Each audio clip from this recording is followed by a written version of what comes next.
السلام علیکم ورحمۃ اللہ وبرکاتہ۔ جی ہاں، ذیل میں جو دعا ہم آپ کو سکھانے چلے ہیں اسے بچوں کی پہنچ سے بھی دور رکھیں اور بیوقوف منتقم مزاج زود و رنج جلد باز لوگوں کی پہنچ سے بھی دور رکھیں۔ ایسا نہ ہو کہ وہ لوگ یہ دعا کسی بے گناہ آدمی کے لیے پڑھیں اور اس کا اثر تو 100% یقینی ہے، کہیں اس کی حماقت یا جلد بازی کی وجہ سے بے گناہ لوگوں کی شامت نہ آ جائے۔ اور یہ مشورہ ہم نہیں دے رہے ہیں بلکہ امیر المؤمنین سیدنا عمر بن الخطاب رضی اللہ تعالیٰ عنہ کے قابل ترین صاحبزادے سیدنا عبداللہ بن عمر رضی اللہ تعالیٰ عنہما یہ مشورہ دے رہے ہیں۔ اس دعا کو بچوں اور بیوقوف کی دسترس سے دور رکھیں، کیونکہ یہ دعا سکھا بھی وہی رہے ہیں۔ حضرت عبداللہ بن عمر رضی اللہ تعالیٰ عنہما فرماتے ہیں کہ جس شخص کو کسی بھی قسم کی حاجت ہو وہ 3 دن متواتر روزے رکھے۔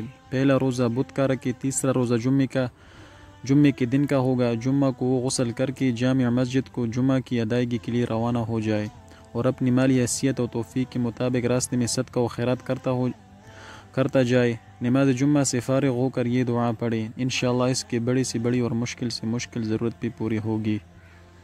وہ دعا یہ ہے: اللہم انی اسألک باسمک الرحمن الرحیم، اللہ لا الہ الا هو الحی القیوم لا تأخذہ سنة ولا نوم، له ما في السماوات وما في الأرض، من ذا الذي يشفع عنده إلا بإذنه، يعلم ما بين أيديهم وما خلفهم، الذي عنت له الوجوه وخشعت له الأصوات ووجلت القلوب من خشيته، أسألك أن تصلي وتسلم على سيدنا محمد وعلى آله وصحبه وأن تقضي حاجتي۔